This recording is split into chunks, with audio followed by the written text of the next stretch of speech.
Bonsoir. Je tiens surtout à remercier l'équipe du LABEX TEPSIS d'avoir accepté et encouragé l'organisation d'une journée sur le Venezuela.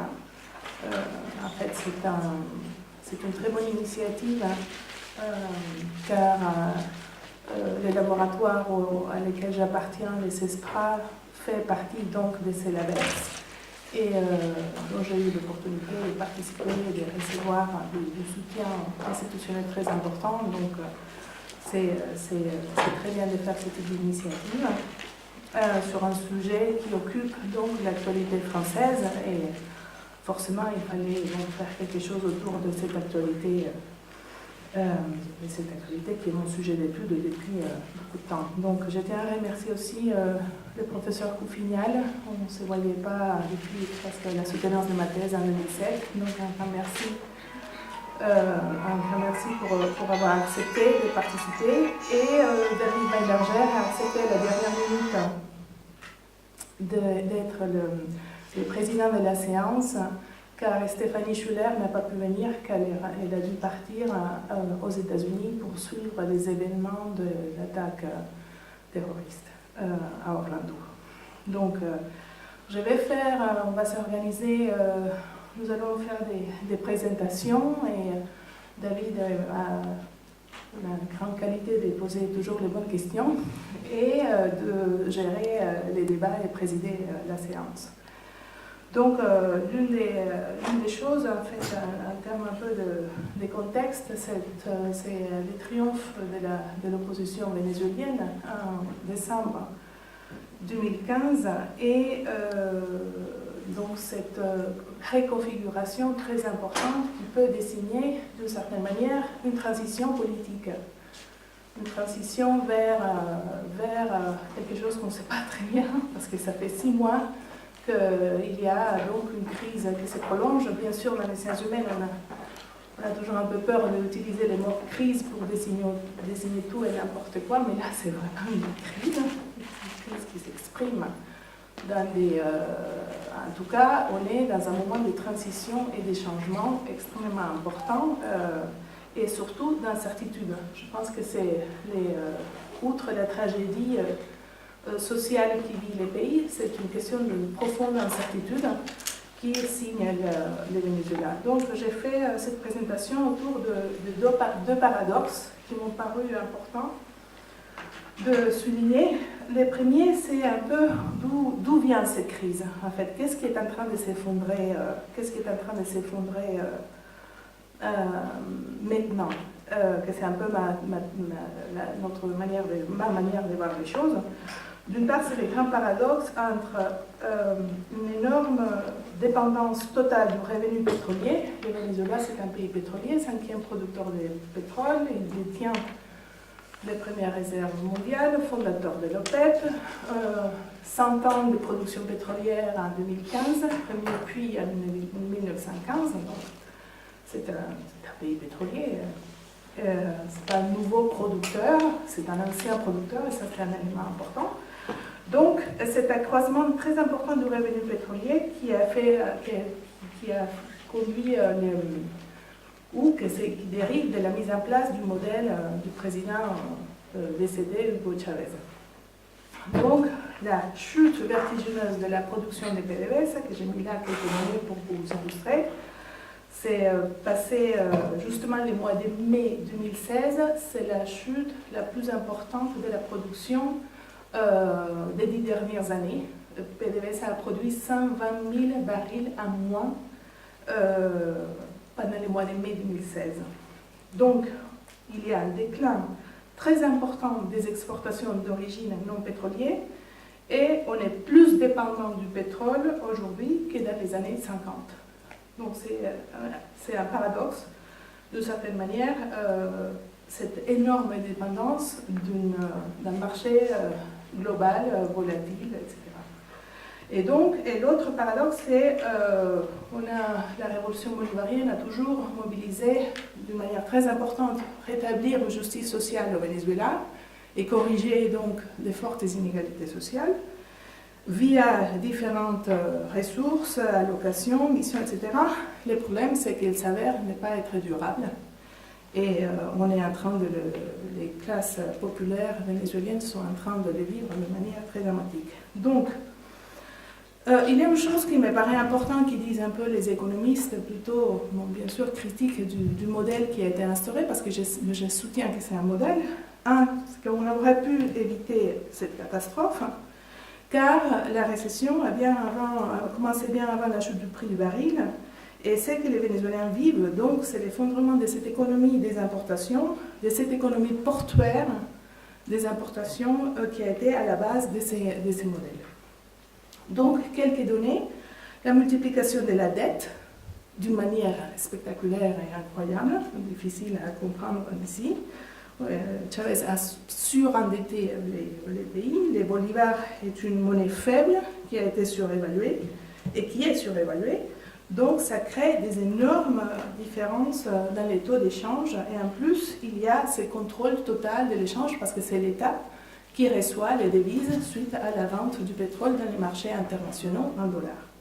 Donc, il y a un décalage énorme dans l'économie entre les vrais prix et les prix imposés par des contrôles. Parce que ce n'est pas uniquement une question de contrôle des prix, c'est une question qu'il y a de la corruption dans les contrôles des prix. Donc, c'est un double tranchant. Et donc, il y a un autre élément, c'est que Chavez a fait les paris depuis peut-être à partir de 2006-2007, lorsqu'il gagne ces élections à nouveau et qui parle donc du socialisme du XXIe siècle, de faire de l'État une entreprise d'importation. Une entreprise d'importation de nourriture et des denrées nécessaires pour la société, médicaments, etc. Donc, il crée donc des entreprises avec de l'argent public pour importer des marchandises avec des dollars qu'il obtient avec la rente du pétrole. Résultat, il y a une énorme corruption dans l'attribution de ces devises et il y a tout un système dans lequel les chefs de cette entreprise, dont beaucoup de militaires, se sont enrichis d'une manière extrêmement importante et ce n'est pas un élément marginal comme j'ai pu entendre souvent, ce n'est pas une petite, non, c'est quelque chose de transversal qui traverse toute la société. Pourquoi? Parce que justement, comme on n'importe pas avec des bolivars, mais on importe avec des dollars, celui qui a accès aux dollars pas chers, ceux de l'État, est riche. C'est pour ça que j'ai inventé cette formule. On est passé du pacte de Punto Fijo au pacte des dollars pas chers. Le pacte du dollar barato, comme on m'a dit à Caracas en avril, et je pense que ça c'est très juste. Parce qu'au niveau social, ça se traduit donc dans la consolidation d'une nouvelle classe sociale que, c'est curieux parce que je parlais de celle-là avec Alain Touraine, il me disait, bon, c'est peut-être plutôt une anti-classe, je laisse la discussion. C'est la bolibourgeoisie, comme on dit. Donc, ce sont des gens justement qui profitent de ces dollars et de cette économie, corrompu, mais extrêmement riche en dollars. Donc, entre 2006 et 2012, la dette externe a été multipliée par 5 et il y a cette question du rôle d'importateur. Et là, c'est... pour comprendre aussi ce qui se passe aujourd'hui, je pense qu'il faut remonter plutôt à 2006. Bien sûr, on est dans un modèle et je n'aurai pas le temps en 20 minutes de faire tout un panorama des 20 dernières années de l'histoire vénézuélienne. Mais je pense que c'est 2006 il y a 10 ans qu'il y a cet endurcissement de l'économie, de la politique économique et de la nationalisation. Et on vient de vivre donc les 2 mois précédents, et vous l'avez vu certainement dans les médias, des longs mois de pillages et des émeutes de la faim qui se succèdent. Et pourquoi? Parce que dans les marchés où il y a des produits de base régulés et pas régulés, le gouvernement a décidé, en plus, la semaine dernière, que c'était aux communautés organisées, c'est-à-dire des bras politiques du parti au pouvoir, qui vont contrôler l'accès à la nourriture et l'accès aux achats. Donc c'est un contrôle total du marché. D'une part, il y a cette idée de contrôler totalement la distribution et l'accès à la nourriture. Je pense que c'est une idée vieille, qui justement date de 2006-2007, où il avait déjà commencé à créer toute une chaîne de supermarchés étatiques, publics, Fedeval, Mercal, Fedevalitos, Bicentenario, l'expropriation des CADA, qui sont des bicentenarios, c'est-à-dire tout un panorama pour avoir l'accès au contrôle de la nourriture et la distribution des denrées alimentaires. Pareil à peu près avec l'industrie des médicaments, sauf que là c'est plus difficile parce qu'il y a des brevets et des produits qui sont plus difficilement à produire, à apporter. On ne peut pas acheter des médicaments à n'importe qui. Mais à peu près c'est cette question-là. Autre élément pour comprendre ces émeutes de la faim, c'est la ruine de l'agriculture par un contrôle des prix. Et là, je ne suis pas dans une optique libérale. Mais ce qu'on a fait, c'est l'étatisation des fermes et des plantations, des expropriations qui Chavez faisait souvent en direct dans son émission de télévision, etc. Toute cette étatisation massive de la production de nourriture, d'aliments, de l'agro-industrie, etc., ça a dégénéré dans des choses qui ne sont pas productives et qui ne se produisent pas assez et qui ne produisent pas bien, etc. Donc on relève un tas de problèmes. Il y a beaucoup d'enquêtes faites sur cela, sur la question du lait, de la viande, du riz, tous ces aliments de base de l'alimentation vénézuélienne. Donc là, j'ai décrit dans ces éléments un peu comment ça s'est fait, cette nouvelle source de richesse qui creuse les inégalités sociales d'une manière donc paradoxale et effrayante d'une certaine manière, avec un appauvrissement énorme et surtout une classe moyenne extrêmement affectée si les personnes de la classe moyenne ne bénéficient pas de ce type d'entreprise et de business que je les appelle business. C'est le rêve parce que c'est des business rapides, à bas risque et très rentables. Donc, on n'a pas besoin de créer des entreprises. Il suffit d'avoir des contrats, de savoir comment, surtout, il y a tout un mécanisme de l'État qui permet ça parce qu'il y a plus d'appels d'offres au Venezuela. Donc, maintenant, vous faites des contrats avec l'État, etc. Donc, c'est un système, et c'est pour ça que je parle d'un modèle.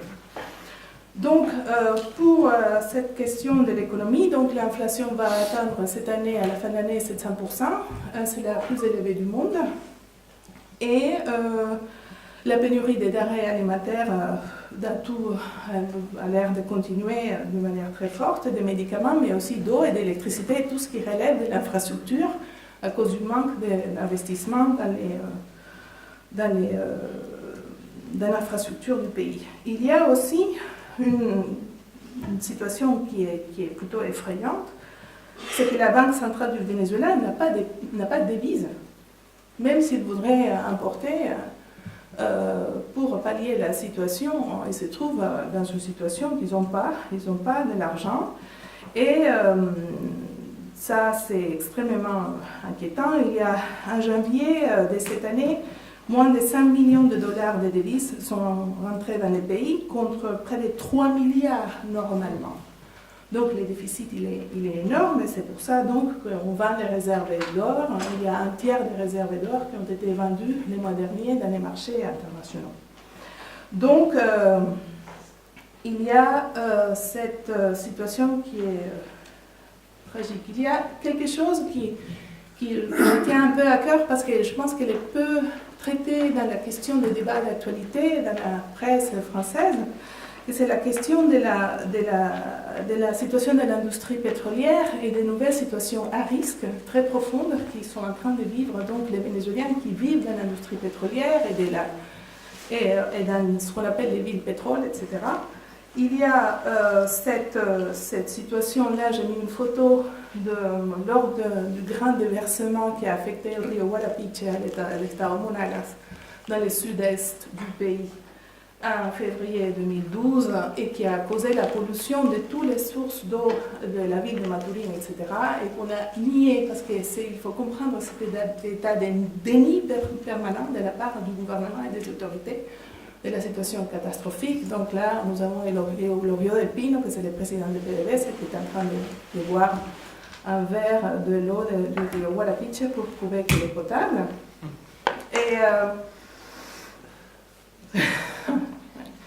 Et il y a aussi des catastrophes donc, qui se succèdent, dont celle que j'étudie maintenant, c'est la question de l'explosion de la raffinerie d'Amouaï en 2012, qui a un impact extrêmement important dans la production d'essence, et c'est pour ça, parmi d'autres raisons, qu'on est en train d'importer de l'essence, même si on est un pays pétrolier.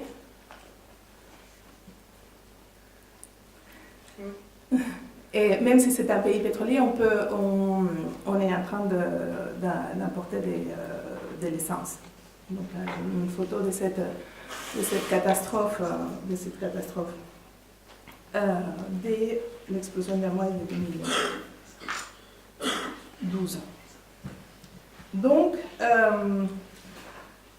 il y a cette question de comment ça se traduit. Donc, la question pétrolière se traduit d'une manière très violente et parfois peu visible et compréhensible depuis l'étranger. Ce déclin de la production dont je vous ai parlé, les démantèlements même des PDVSA en tant que tel, parce que l'entreprise avant employé 42 000 personnes et les chiffres s'est multiplié presque par 3 en arrivant à 111 000 employés, mais ça ne se traduit pas dans la productivité de l'entreprise. Donc il y a ces rapports entre les nombres de barils par jour et les nombres d'employés, il est immense, mais ça fait que... Mais on produit beaucoup moins dans un contexte de nombre de chute du prix du baril, et ça explique en grande partie l'énorme difficulté qu'il y a à l'État pour obtenir les dollars. Donc, il y a une autre chose, un peu la manière dont comment ça fonctionne, c'est qu'au vu du prix du baril de 2012, en 2012, les pétroles étaient à 103 $, les barils, et donc les prix, donc là on vit un boom extrêmement important du pétrole. Ce que je veux dire là, c'est que il faut comprendre pour voir aussi comment le pouvoir exécutif a accès à ces devises, pas uniquement par le biais de la Banque centrale, mais aussi par un canal qu'on peut discuter si c'est démocratique ou pas. C'est la question on a fait les calculs du budget de la nation avec un baril à 56 $, et en réalité il était à 112. Donc ce qui rentre dans les caisses de l'État en termes formels, c'est le baril avec un prix, mais en réalité il y a un budget parallèle qui s'appelle les funding, sans aucun contrôle. Déjà, bon, l'Assemblée nationale à l'époque, c'était une assemblée qui n'était pas d'opposition, mais il n'y a aucune possibilité de contrôler donc l'accès, la manière dont le budget parallèle de l'État a été contrôlé. Donc là, j'ai fait cette question de ces inquiétants que je vois donc dans mes travaux de terrain, mes enquêtes de terrain. Je vais toujours au Venezuela. Je suis allée l'été dernier, et je suis allée également en avril. Et c'est cette question de comment on a cru que c'était possible de diminuer les inégalités sociales par une redistribution directe de l'argent, de la monnaie, certes qui a amélioré la consommation, mais qui n'a pas créé des emplois stables, sauf peut-être la mission Vivienda qui a créé des logements. Mis à part ça, c'est extrêmement déficitaire en termes d'efficacité des politiques sociales de redistribution du revenu. Donc ça, c'est extrêmement difficile et dur pour les gens. Donc il y a la question de la santé et de l'alimentation qui nous inquiète à tous. L'impossibilité d'accéder aux données épidémiologiques, elle est très importante. On n'a pas accès, les personnes qui travaillent avec la santé publique depuis 2005, les bulletins épidémiologiques, il est censuré, il est interdit, on ne peut pas l'accéder comme il n'est plus public, donc on doit se contenter avec les chiffres émis par l'État, mais on ne peut pas aller dans un dispensaire pour savoir combien de cas de chikungunya, de Zika ou de dengue il y a eu dans un dispensaire. Ça c'est interdit. C'est même interdit pour les médecins de prescrire des traitements pour la chikungunya ou la dengue ou les Zika en disant que c'est ça. Donc c'est des situations d'obscurité, d'omerta extrêmement dures et difficiles parce qu'il y a un problème grave donc de reconnaissance. Il y a donc ces maladies qui réapparaissent et la question de la crise de l'accès aux médicaments que je vous ai expliqué brièvement à cause de la question des dollars. Donc il y a la question donc, de ces panoramas sociopolitiques. Là, je vous ai mis pour comparer deux photos que les Vénézuéliens vont voir avec. On est un peu dans la même situation du Caracas 89, ces émeutes qui ont donc marqué l'histoire contemporaine vénézuélienne, mais on est dans une situation, une sorte de Caracas à petit bout, je dis toujours, parce qu'on dit toujours quand est-ce que ça va exploser, quand est-ce que ça va exploser, ça a déjà explosé d'ailleurs. Donc il y a plusieurs choses, et là j'ai terminé peut-être avec cette question politique. Il y a l'état d'exception qui a beaucoup agité les médias français, qui a été promulgué le 14 mai 2016, mais c'est intéressant parce que ça concerne surtout ce qu'on appelle les garanties économiques. Qu'est-ce que ça veut dire? Ça veut dire donner la possibilité à l'exécutif de continuer à faire des expropriations au nom d'un combat contre la guerre économique. Ça, c'est un élément qu'il faut avoir en tête. Pourquoi? Parce qu'il ne s'agit pas d'un état d'exception, comme on l'a compris justement lors du Caracas, d'une suspension des garanties constitutionnelles, quoique les déjà de facto sont déjà suspendues. Parce que dans la vie quotidienne, on ne peut pas sortir, on ne peut pas faire un tas de choses, il y a beaucoup de répression. Mais ces jeux de jouer avec l'exception, avec les lois, la gestion de l'exécutif de tout l'appareil législatif, c'est quelque chose d'ailleurs de récurrent. N'oublions pas que Chavez commence à 2001 avec les 49 décrets-lois qui ont commencé toute une sorte de tradition de légiférer et de faire des lois par la voie rapide, disons. Donc la question de l'état d'exception étonne les médias français à l'étranger, mais étonne moins les Vénézuéliens. Donc ça a été intéressant de voir ces décalages. Et il y a peut-être faire un petit topo d'un sujet qui intéresse toujours, hein, c'est la question des forces armées, que c'est un énigme. Il y a ces exercices qui ont été très impressionnants, les 22 mai, des exercices des forces armées, les déploiements militaires inouïs de toutes les forces armées dans les exercices.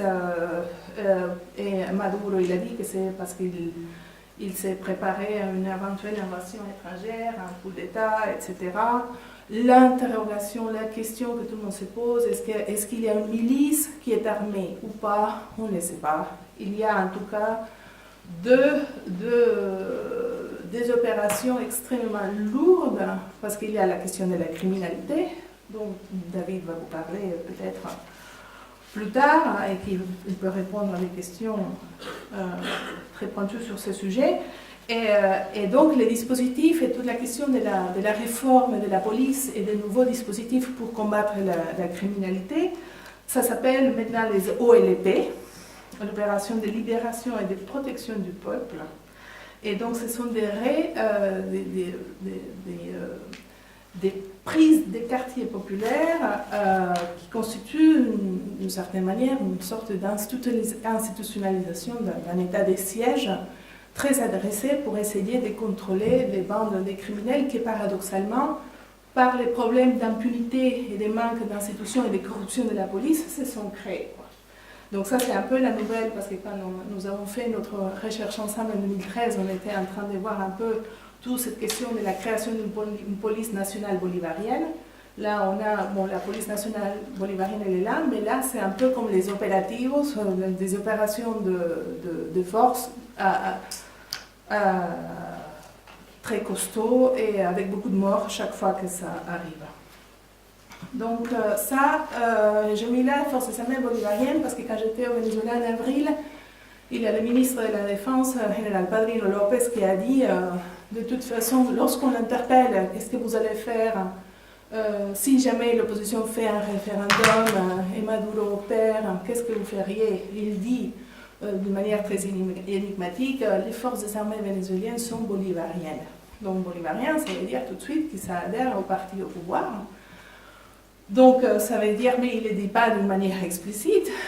Donc est-ce que c'est la Constitution? Est-ce que c'est le bolivarianisme? Est-ce que c'est quoi? Et donc cette confusion, c'est une des choses difficiles à comprendre parfois ou plutôt rendre intelligible, c'est difficile. Cette question de l'ambiguïté des mots, des catégories, criminalité ou violence politique ou bolivarianisme ou PCV, enfin tout dépend du contexte. C'est pareil avec la question des collectifs, par exemple, c'est un peu ça aussi. Il y a là, je laisserai pour la question de la corruption, la violence et le narcotrafic, que c'est un élément extrêmement, ce sont des éléments qui gangrènent, disons, la vie quotidienne et la vie sociale du pays.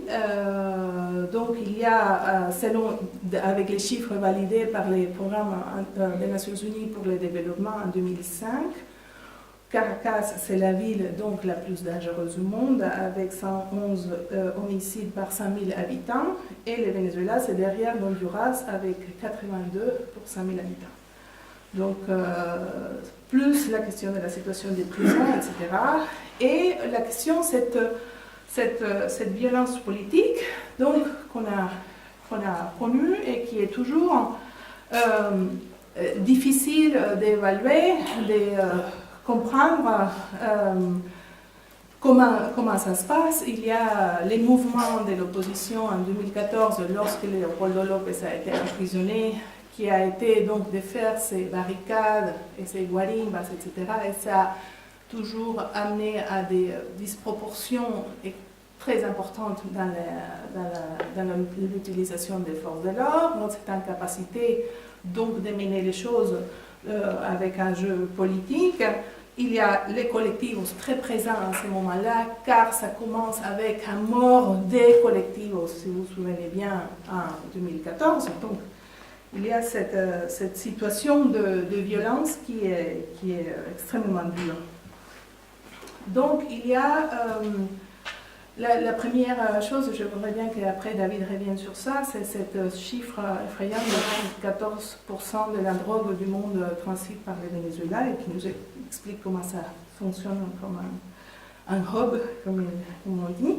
Et pour finir, la question de la corruption, je pense que je ne vais pas énormément, j'ai mis quelques éléments qui peuvent illustrer un peu comment ça fonctionne, cette distribution des dollars.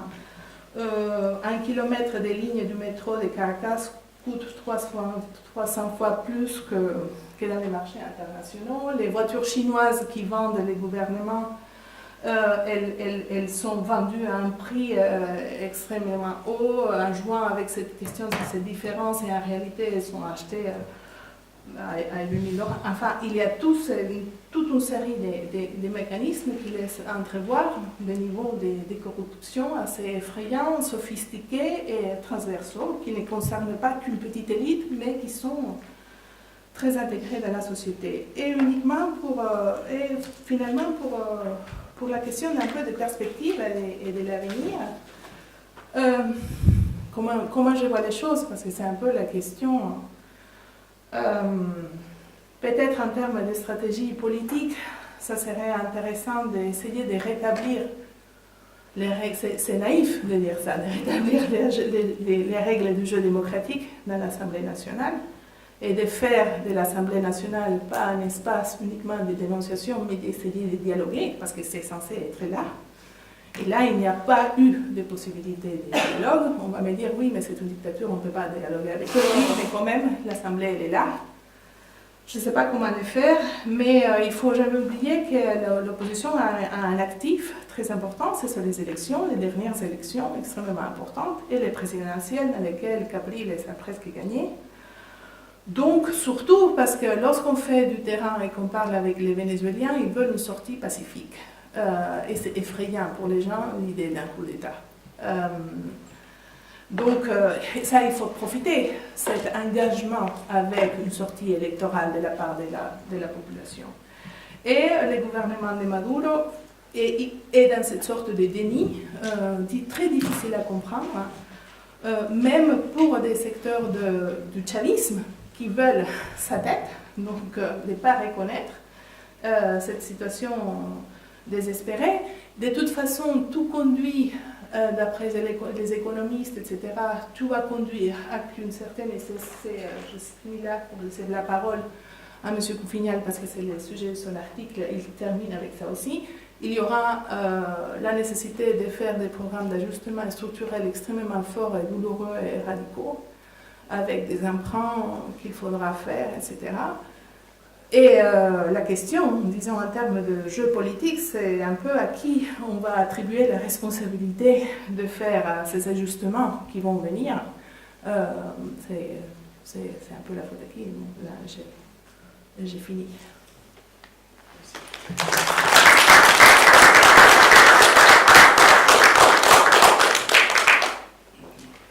Je vous cède la parole, vous avez une demi-heure, je peux venir. Ça marche? Oui. Oui, ça marche. Bonsoir. Je voudrais, avant d'aborder le cas spécifique du Venezuela, essayer de dresser un peu un panorama global de ce qui se passe actuellement en Amérique latine. Dans les années 2000, on parlait de virage à gauche. Il y a une quantité de publications qui ont été produites sur le virage à gauche de l'Amérique latine. Alors c'était Chavez au Venezuela, Lula au Brésil, Morales en Bolivie, Correa en Équateur, Lugo au Paraguay, Lagos au Chili. Et puis là, maintenant, dans les années 2010, ça n'est pas encore arrivé, mais je pense que on ne tardera pas à avoir des papiers sur le virage à droite de l'Amérique latine. Avec Macri en Argentine, Temer au Brésil, alors pardonnez-moi la prononciation, Kuczynski, le nouveau président d'origine bien hispanique du Pérou, avec Horacio Cartes au Paraguay, avec les sondages donnent, et encore on peut difficilement dire que le PRI soit un parti de gauche, mais enfin bon, il y a une histoire un peu... Au Mexique, on parle, tous les sondages disent que le prochain président sera à nouveau un président du PAN, un parti à droite. Et donc, pourquoi cela? Pourquoi ce mouvement de balancier? Alors, premier point, dans les années 2000, je crois qu'il est important de se souvenir que toute cette génération de nouveaux dirigeants, tous les dirigeants que je viens d'énumérer, aucun, à part Lagos au Chili, aucun n'était issu des partis politiques traditionnels de chacun des pays. On avait vu émerger de nouveaux dirigeants, une nouvelle classe politique, très divers. Il y avait Michelle Bachelet, une femme socialiste. Il y avait un ouvrier, Lula. Il y avait un évêque père de famille nombreuse, Lugo. Il y avait un syndicaliste agricole, Morales. Et si cette nouvelle classe politique était apparue, c'est parce que celle qui avait précédé dans les années 90 avait échoué. Avait échoué, pas tellement de sa faute d'ailleurs, car on oublie souvent que le retour à la démocratie, dans tous les pays, s'est fait sur un effondrement économique des dictatures militaires. Le seul régime autoritaire qui est était sur des bases saines au sortir de dictature, c'était Pinochet, c'était le Chili, mais ce n'était pas de la faute à Pinochet. Car la dictature chilienne avait produit une crise terrible en 1982, et en 1982, la politique néolibérale tous azimuts de désengagement de l'État avait été reprise en main par une équipe qui était souvent issue de l'Opus Dei et qui croyait en l'État et en un certain nombre de régulations. Mais les dirigeants qui arrivent dans les années 90 sont contraints de gérer un changement de modèle économique planétaire, qui est le fait que les économies sont désormais des économies ouvertes.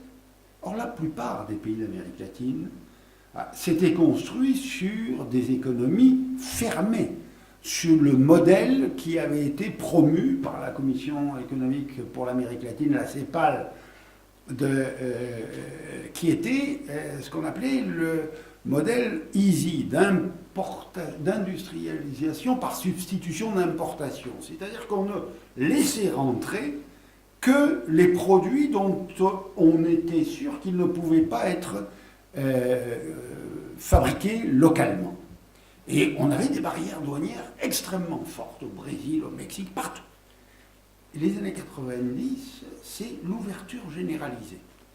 C'est l'ouverture généralisée dans une idéologie dominante qui est celle de Ronald Reagan, qui est celle de Margaret Thatcher, qui est l'État c'est mauvais.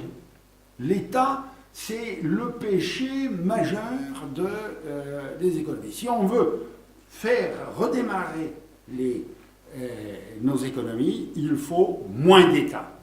Moins d'État, ça veut dire privatisation, abandon des politiques sociales, abandon des protections, etc. Ceci dans ce qu'on avait appelé le consensus de Washington, qui était tout sauf un consensus, qui était quelque chose qui était parfaitement imposé par les pays créditeurs, les pays créditeurs, qui était il faut supprimer les subventions à l'économie, il faut ouvrir les frontières, il faut privatiser. Donc, les dirigeants des années 90 ont fait vivre à leur pays, j'allais dire, ce que la Grèce ou le Portugal sont en train de vivre aujourd'hui. Et le résultat, ça a été une dissolution des tissus sociaux, une augmentation de la pauvreté terrible, et à la fin des années 90, eh bien, ces hommes politiques, et c'est moi, je dis souvent que la décennie 90 est certes une décennie perdue sur le plan économique, comme pour reprendre un terme de la CEPAL, mais c'est une décennie gagnée sur le terrain de la démocratie. Parce que dans tous les pays, la démocratie s'enracine. Il y a encore eu quelques petites tentatives de coup d'État, mais elles ont vite été résolues au Pérou, au Honduras, etc. Alors, gagner sur la démocratie, ça veut dire que voilà, les dirigeants, les partis dont on ne veut plus, il y en a d'autres qui arrivent. Et c'est là où va arriver, dans ces années 2000, ces nouveaux dirigeants vont être à l'écoute de leur population.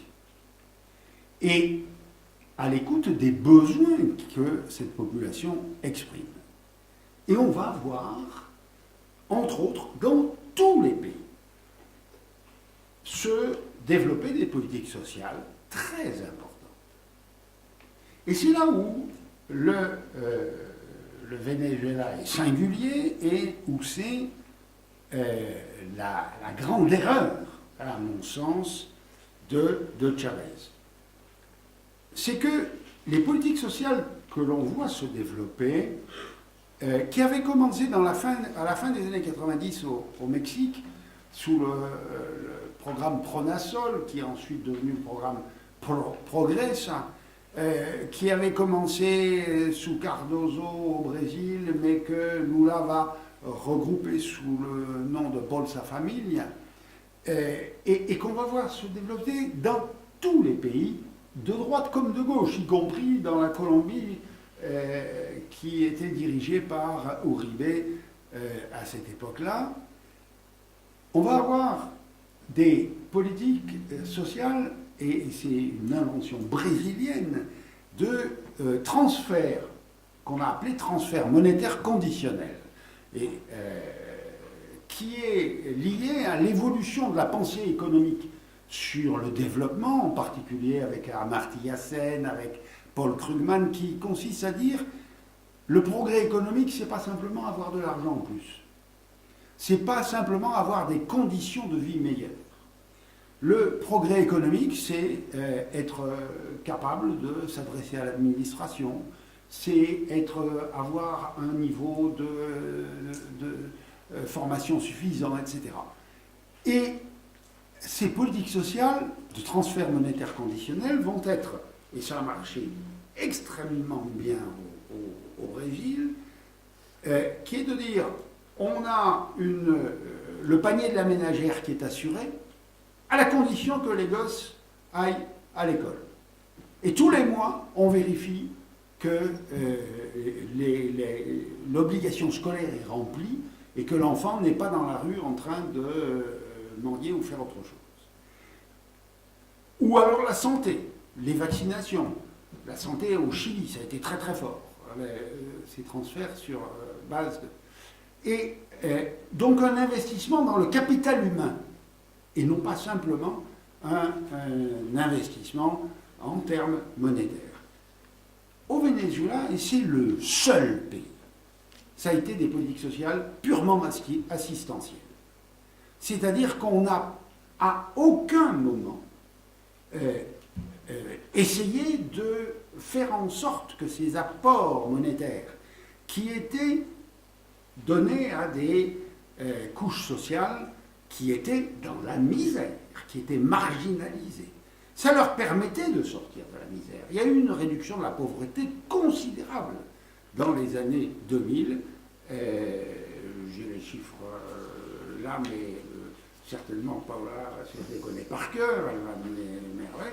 Mais enfin, diminution par deux, c'est le pays, le Venezuela, qui a le plus diminué selon les chiffres de CEPAL, son taux de pauvreté dans les années 2000, mais c'est aujourd'hui celui qui redémarre le plus vite dans la pauvreté.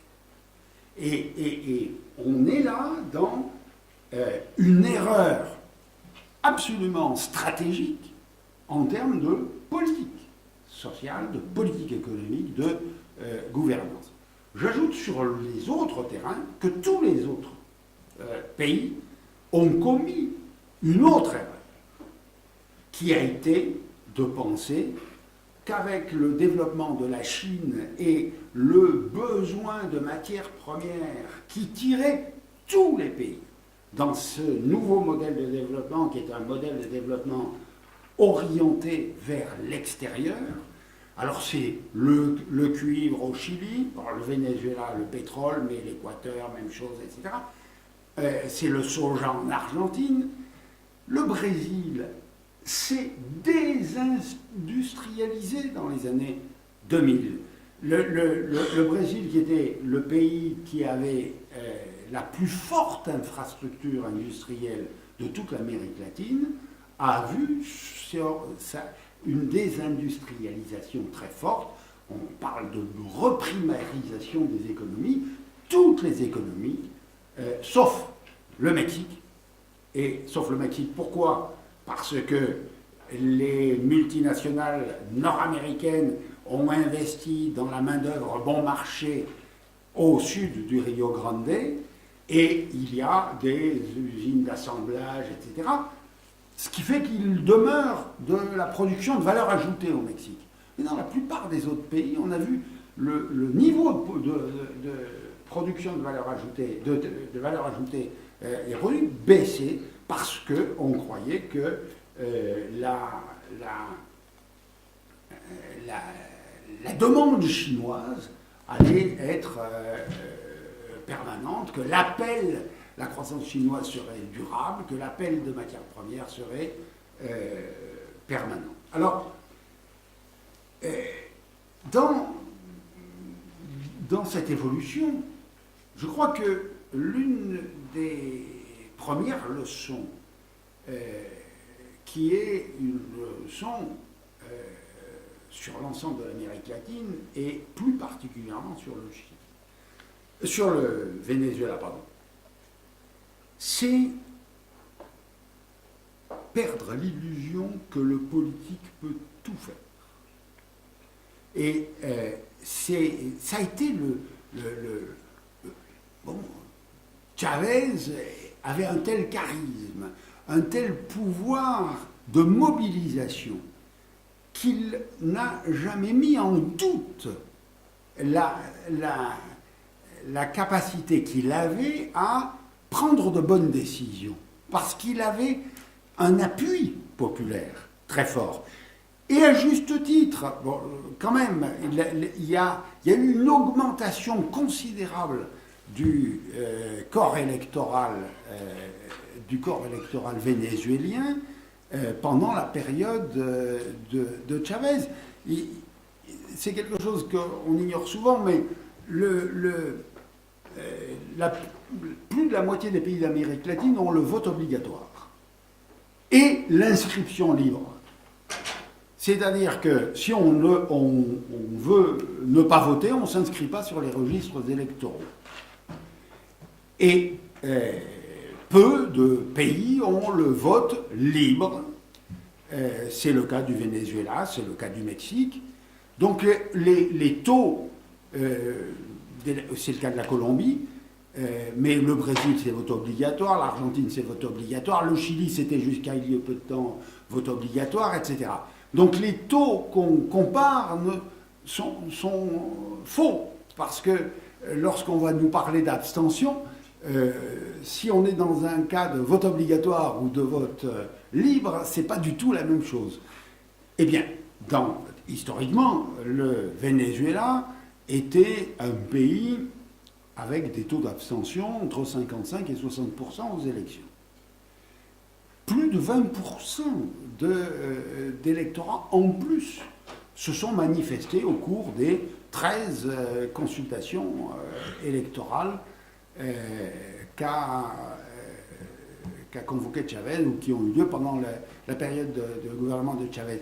Ça veut dire comment? Et maintenant 17. En 21 ans, 17 élections. Bon.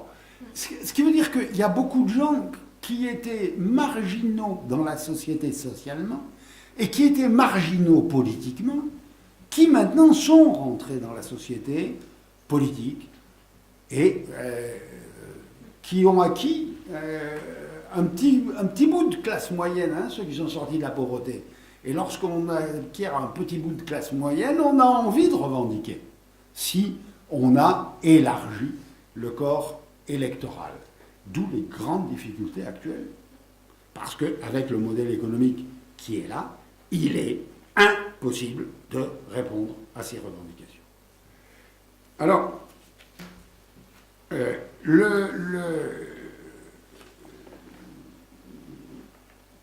voudrais faire une autre observation par rapport à un point que vous avez soulevé, parce qu'il est complètement d'actualité aujourd'hui en Amérique latine, la question de la corruption. Alors, première observation, la corruption, c'est quelque chose de très difficile à cerner, car ça mélange deux choses. D'abord, quel est l'état de la législation d'un pays?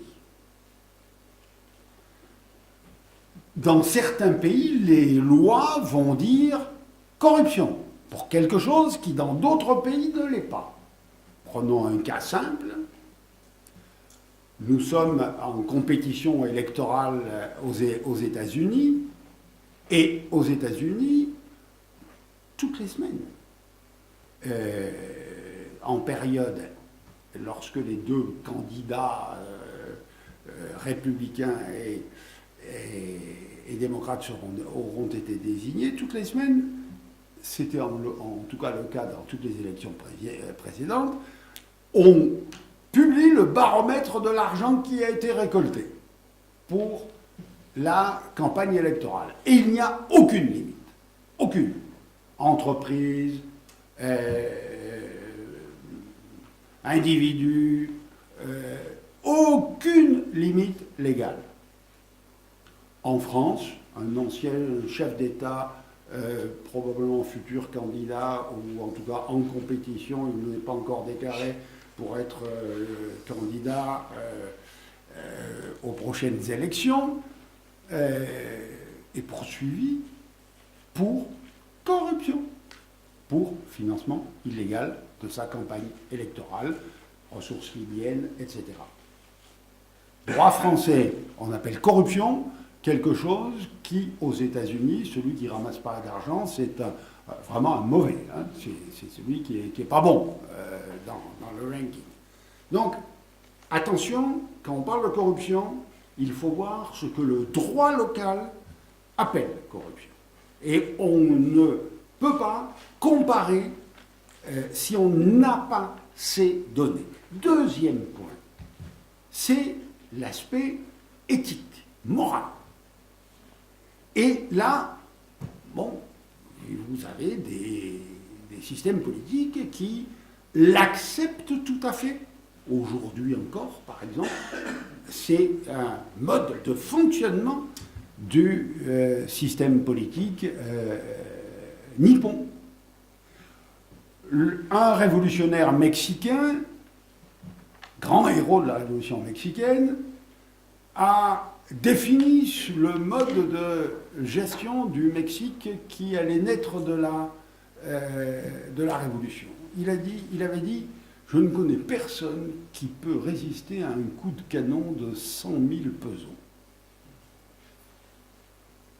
Il a défini ce qui a été pendant très très longtemps le fonctionnement, mais pas que du Mexique, de l'ensemble de l'Amérique latine. De l'ensemble de l'Amérique. C'était un mode de fonctionnement normal à tous les niveaux et qui était accepté. Dans tous les pays, il y a des dictons pour parler de cela. Vivir fuera del Estado es vivir en el error. Una ley está hecha para ser violada, etc., etc. Il y a des dictons partout. C'est devenu de plus en plus un problème politique. Et moi, je trouve cela très sain. Pourquoi c'est devenu un problème politique? Eh bien, parce que les États n'ont plus les moyens, les capacités, les politiques n'ont plus les moyens et les capacités d'entretenir les réseaux clientélaires sur lesquels ils fonctionnaient auparavant.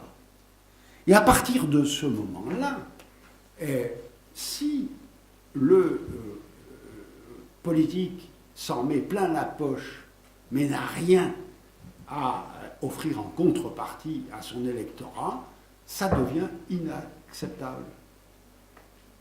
Je voudrais vous raconter une anecdote vécue qui date d'il y a bien longtemps.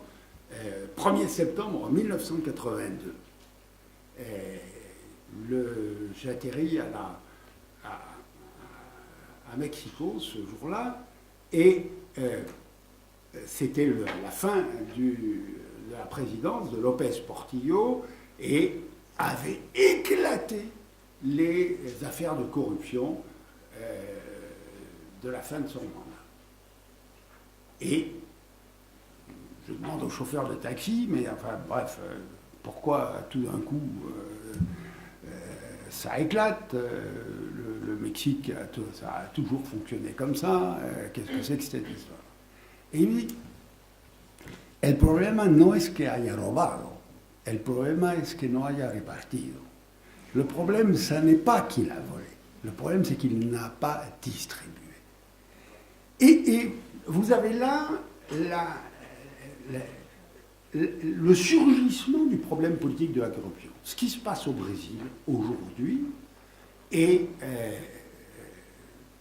jamais la justice brésilienne n'avait montré une telle... Car tout le corps judiciaire est derrière le juge qui poursuit les politiques les uns après les autres.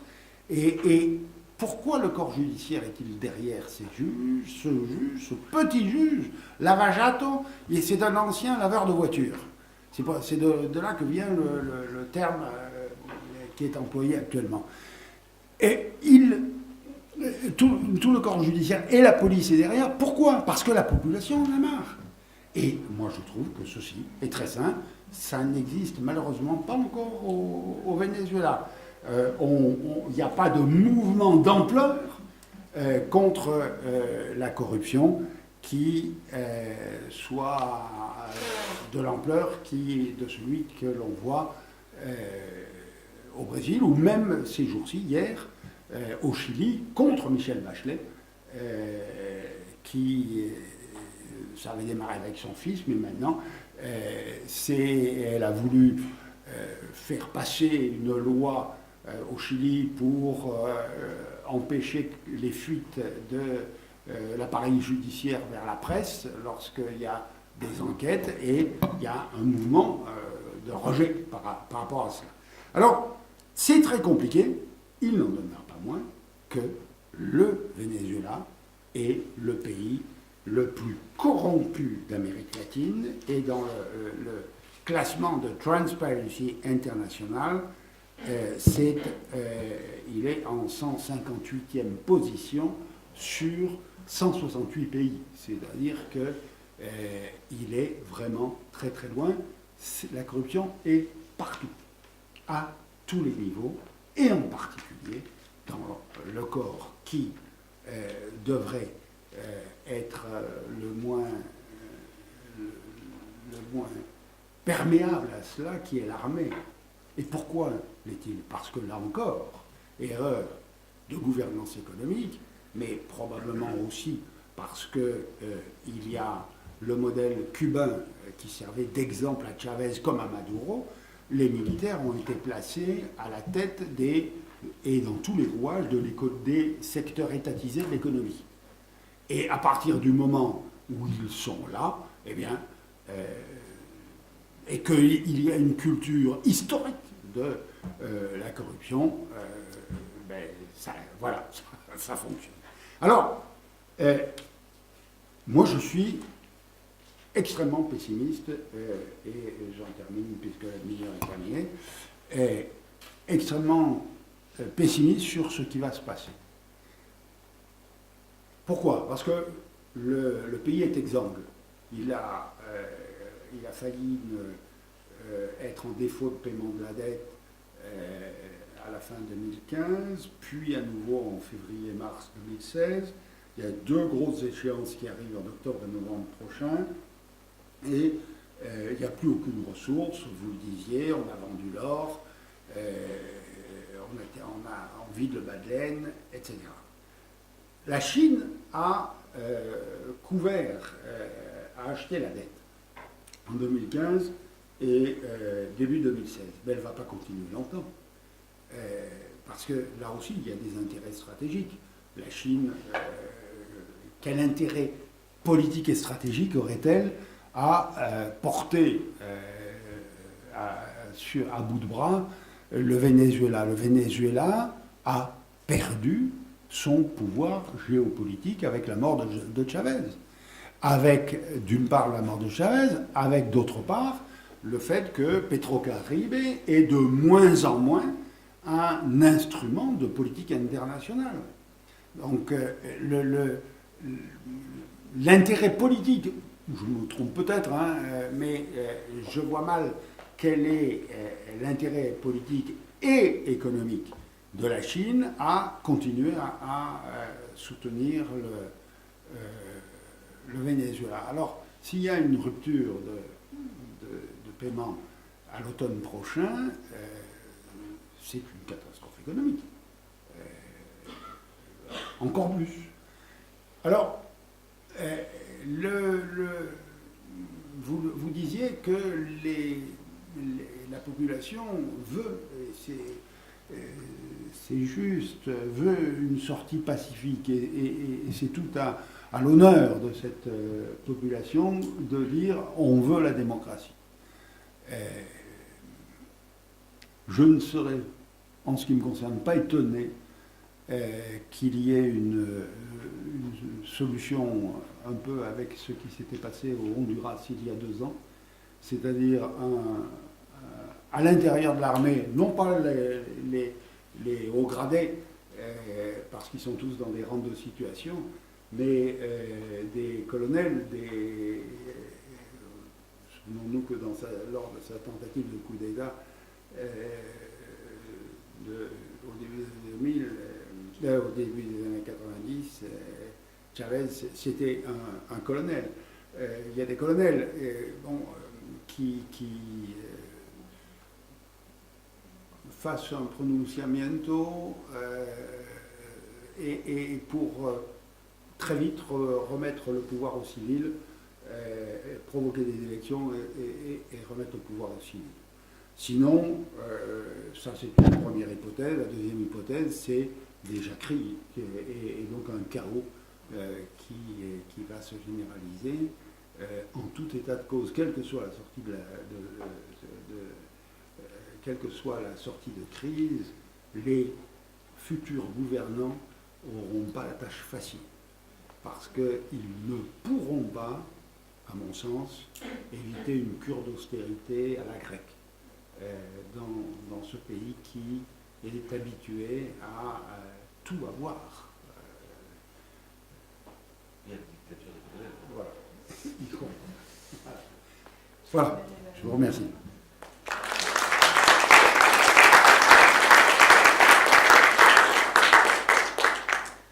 Merci, je vais essayer de m'exprimer à peu près correctement parce que je suis un peu enrhumé. Voilà, j'ai connu, là je me suis intéressé au Venezuela au travers des trafics de stupéfiants. Donc je ne suis pas expert du Venezuela dans sa finesse politique et historique, mais j'ai tiré un petit fil lors d'une étude, et ce qui m'a amené à Caracas en 2012 je crois. J'étais ravi d'y aller, hein. J'ai découvert un pays que je ne connaissais pas. Un pays où déjà à l'époque la situation sécuritaire était extrêmement dégradée, hein, puisque il y avait un couvre-feu, à 18h il n'y avait plus personne dans la ville. Quelques jours avant que j'arrive, la fille du consul honoraire chilien s'était fait abattre en rentrant d'un week-end qui devait s'avérer agréable en bord de mer par des policiers corrompus. Alors ils n'étaient pas en activité là, mais ils utilisaient leurs uniformes et leurs armes de service pour en fait faire ce qui était à l'époque, et à mon avis est toujours un sport national, d'ailleurs ce qui existe aussi dans d'autres pays d'Amérique latine, qui était du kidnapping pour des raisons économiques, hein, pas du tout politiques. Le modèle était simple, hein, on kidnappe les gens qui peuvent payer, on leur demande une somme relativement modeste pour un étranger, hein, entre 3 à 5 à 10 000 $. Et puis, si les gens ne demandent pas, en fait, on revend le bébé, si je puis dire, à des groupes criminels, ou en tout cas à des groupes politiques, selon la position qu'on peut avoir, qui, eux, demandent beaucoup plus d'argent, comme notamment les FARC, qui agissent au bord des frontières. Donc je découvre ce pays. Alors je vais essayer de rester sur des éléments assez factuels, hein, parce qu'effectivement on peut tout à fait discuter longtemps sur le positionnement politique, les enjeux et l'action de différents groupes armés qui soient considérés comme terroristes, criminels ou révolutionnaires ou libérateurs. Je pense que ça appartient à chacun d'avoir son opinion.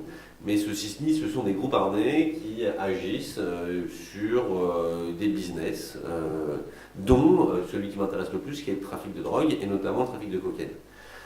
Alors effectivement, on voyait une société, en tout cas une capitale, qui ne paraissait pas super agréable à vivre. Excusez-moi, je suis parisien, mais quand à 18h, il n'y a plus personne dans une ville, quand on entend des coups de feu, quand l'après-midi, quand on sort au matin, tout le monde est armé, ou plus ou moins. On se dit effectivement la situation sécuritaire est dégradée. Je venais juste de Bogota avant, où effectivement j'avais pas tout à fait le même modèle, et en tant que bon petit franchouillard, j'avais une vision, enfin, je mens un peu parce que je connais pas mal la Colombie, mais on a une vision en France d'une Colombie très dangereuse, très dégradée, et là j'avais l'impression qu'en fait Caracas était sur le plan sécuritaire beaucoup plus dégradé que le reste. Loin de moi l'idée à ce moment-là de juger la politique du pays et les stratégies d'un homme politique, Hugo Chavez, qui à la fois était très charismatique et en tout cas a gagné dans un premier temps de manière certaine des élections de manière démocratique.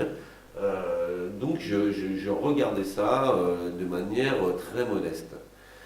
Après, sur ma compétence première, j'ai pu identifier, notamment avec d'autres chercheurs, qu'il y a eu un déplacement partiel du trafic de chlorhydrate de cocaïne, en tout cas de l'exportation du chlorhydrate de cocaïne au travers du Venezuela. Alors il y a plein de raisons à celui-ci. Une des raisons principales, c'est la pression policière internationale qui s'est opérée en Colombie, parce que la Colombie est la tête de pont de l'action antidrogue, menée en premier par les États-Unis, mais aussi par les pays européens. L'Union européenne est très présente sur ce domaine en Colombie, et avec la mise en place d'une politique de lutte contre les drogues qui est assez sympathique, si vous me permettez l'expression, qui est en fait le contrôle de l'espace aérien. C'est-à-dire qu'en fait, un aéronef qui est identifié en Colombie sera, s'il ne s'exécute pas, il n'atterrit pas directement, et s'il n'est pas, identifié comme un aéronef classique, comme un avion commercial par exemple, sera neutralisé par les forces militaires colombiennes. Alors neutralisé, ça veut dire en fait abattu en plein vol, ce qui d'ailleurs, je le rappelle, est contraire aux conventions internationales. On n'abat pas un avion civil, même si c'est un avion rempli de coke. Bon, ceci dit, c'est extrêmement efficace, et ça a poussé les groupes criminels colombiens et les groupes criminels qui maîtrisent la production et l'exportation de la cocaïne à trouver d'autres formes d'exportation, d'autres voies. Ces voies, elles sont diverses, mais une des principales a été d'utiliser le Venezuela, qui, pour des raisons politiques, s'était distancié des politiques de lutte antidrogue des États-Unis. On revient donc à la politique vénézuélienne. Chavez subit une tentative de coup, enfin, je me rappelle, 2002, qui, en fait, il réussit ce coup puisqu'il réussit 24 heures, mais que 24 heures. Donc, il n'a pas été très efficace. Et là, on peut l'imaginer, mais là je suppute, il a pu être un peu énervé par l'action des Américains, voire devenir un peu paranoïaque sur le fait qu'on puisse faire une ingérence tout à fait discutable sur le plan des droits politiques sur son pays. Ce qui a aussi eu pour conséquence le fait qu'il y a eu une expulsion de la plupart des agences américaines qui étaient sur place à l'époque, notamment la DEA, qui a dû partir. Chavez, peut-être à juste titre, pensait qu'en plus, sous couvert de lutte antidrogue, ces agences pouvaient aussi mener des actions d'espionnage, voire plus, sur son pays. Ça a créé une opportunité, à minima, aux trafiquants de drogue qui ont décidé d'utiliser cet espace non maîtrisé par la lutte antidrogue nord-américaine pour pouvoir exporter de manière significative le chlorhydrate de cocaïne vers les marchés importants qui sont en fait l'Amérique du Nord et l'Europe. On a vu donc une explosion d'arrestations dans les eaux internationales, en Europe, en Espagne, en France, etc. D'acteurs du narcotrafic qui devenaient de plus en plus vénézuéliens. Ça, on le voyait sur les arrestations, c'était des gens qui avaient la nationalité vénézuélienne. Donc on s'est posé des questions. En plus, il y a eu quelques faits divers, je ne sais pas si vous avez suivi ça, qui, moi, je trouve assez croustillant. Un vol d'une compagnie aérienne française, la principale, qui ce jour-là n'était pas en grève et qui en fait faisait Caracas-Paris. Et là, on a retrouvé 1,3 tonne de cocaïne. 1,3 tonne pour vous dire, en fait, ils avaient réussi à substituer toutes les valises de l'avion. Je ne sais pas si vous avez déjà atterri sur votre valise, c'est chiant. Là, toutes les valises de l'avion ont été substituées pour y mettre des valises bourrées de cocaïne. Moi, je suis un modeste expert en trafic de drogue. Pour pouvoir faire ce genre d'opération, il est nécessaire d'avoir des opérateurs qui soient installés à un certain niveau, à la fois dans l'aéroport de départ, mais aussi celui d'arrivée. Bon, on va rester aujourd'hui sur l'aéroport de départ, qui était celui de Caracas. Et donc là, et je me rappelle, le ministre de l'Intérieur vénézuélien à l'époque était monté au créneau, il y a eu quelques arrestations spectaculaires. Alors là, c'était même pas des colonels, hein, c'était en dessous.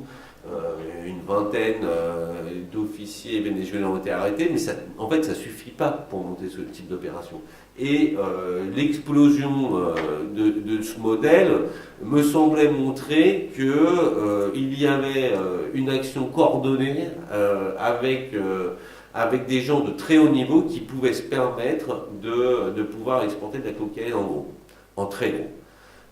Cette action notamment, elle se confirme par l'arrestation d'un narcotrafiquant vénézuélien d'origine syrio-libanaise, Walid Benkled, qui se vantait lors de son arrestation de pouvoir exporter 30 tonnes de cocaïne par semaine, ce qui, pour les experts de ce type de trafic, un genre en moins dans la salle, c'est énorme. C'est énorme, hein, puisque 30 tonnes par semaine fois 52, je ne sais pas ce que ça fait, mais on peut calculer.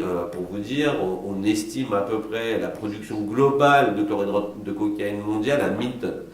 Donc là, on se dit, effectivement, il y a des gens qui sont très efficaces, hein, on peut le voir de toutes les manières possibles, en tout cas très brillants, et qui avaient la capacité d'utiliser des forces de sécurité intérieure ou des forces armées, des gens qui peuvent les soutenir sur ces opérations commerciales, certes illicites, mais extrêmement rentables. Et puis est arrivé, hein, ce qui avait déjà commencé, notamment au travers de la presse vénézuélienne,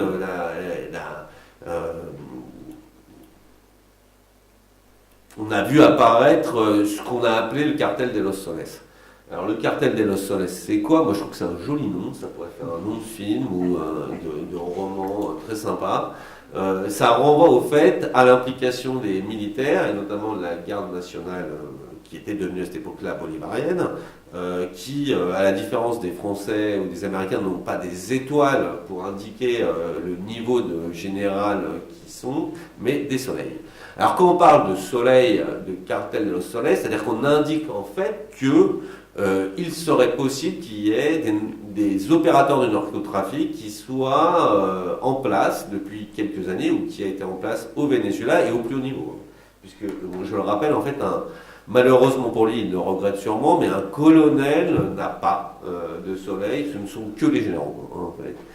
Et donc on a vu cette appellation médiatique, hein, puisque c'est un journaliste qui l'avait lancé, d'ailleurs il est mort je crois, hein, il a été assassiné, et puis après ça a été repris. Pour revenir à des choses plus précises, il a été clairement identifié que le Venezuela était une route du narcotrafic. D'ailleurs, les Vénézuéliens, à juste titre, soulignaient que le Venezuela n'est pas un pays producteur de cocaïne, hein, ou en tout cas de manière très marginale. Le chlorhydrate de cocaïne est produit de manière significative dans 3 pays, Colombie, Bolivie et Pérou. Le Venezuela ne fait pas partie de cette liste. Ceci dit, il peut être un opérateur de l'exportation, et c'est un peu la thèse qu'on a pu soutenir.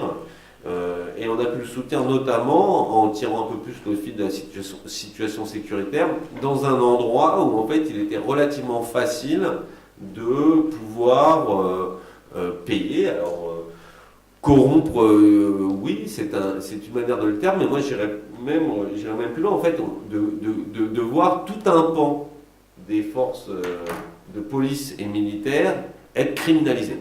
Parce que là, on ne demandait pas... au début, peut-être on demandait des passe-droits, mais à partir d'un moment, en fait, on s'est rendu compte qu'a priori, des forces armées vénézuéliennes maîtrisaient le territoire et pouvaient donc être des acteurs incontournables de l'exportation du trafic et donc se créer une rente de situation. Cette rente, on peut en plus y voir d'autant plus d'intérêt avec l'actualité que le bolivar ne vaut plus rien à l'étranger, mais plus rien. Et donc là-dessus, si vous voulez aller faire la fête à Miami, aller voir votre, je sais pas, acheter une maison ou aller voir votre équipe de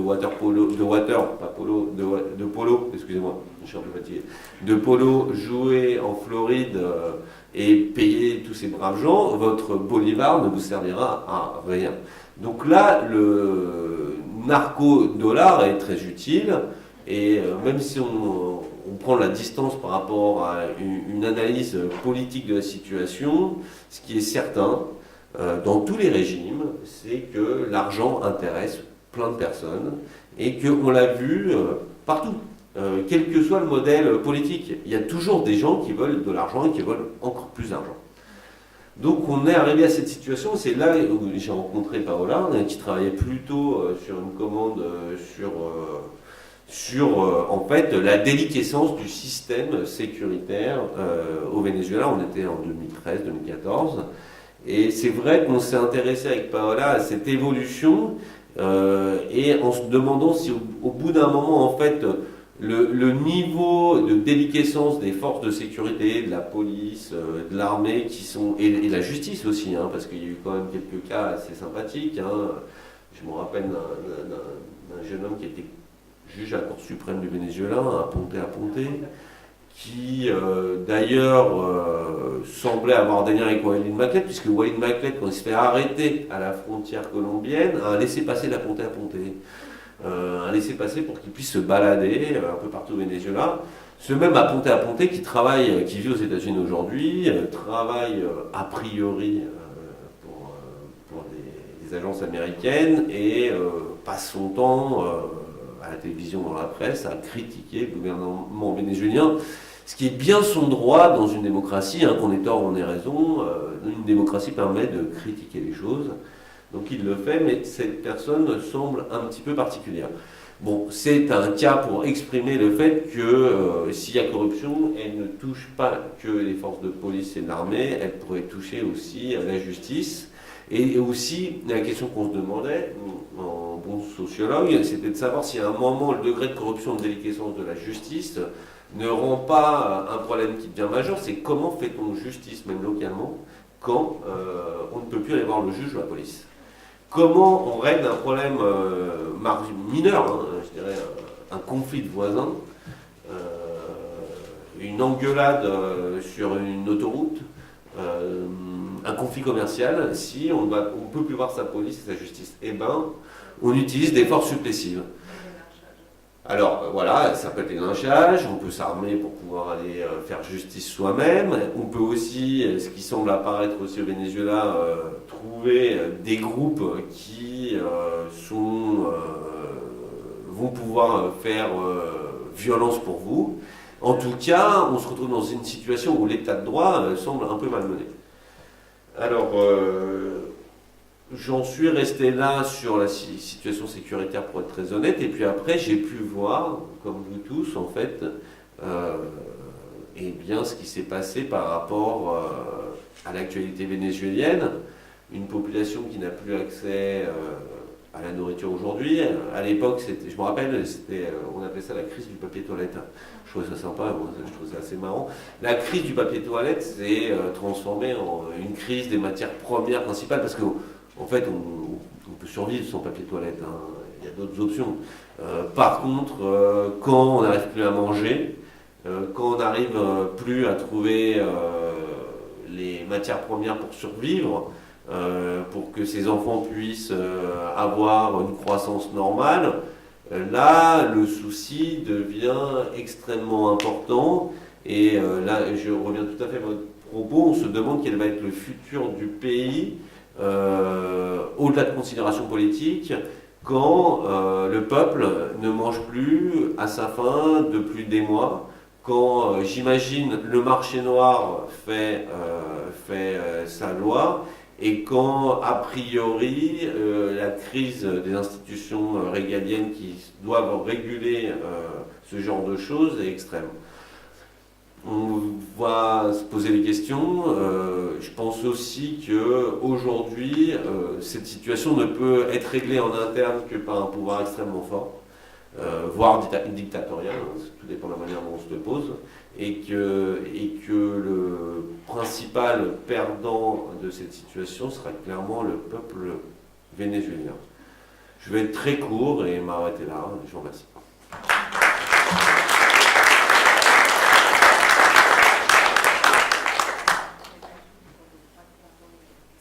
Oui, ah oui, c'est vrai. Alors, je dois faire le monsieur loyal, donc je trouverai, voilà, si vous avez des questions à poser, je propose qu'on fasse des batteries de 3-4 questions, que vous nommiez, hein, et puis éventuellement, si vous disiez à peu près qui vous êtes, et que vous identifiez les personnes à qui vous posez les questions. Je vous remercie.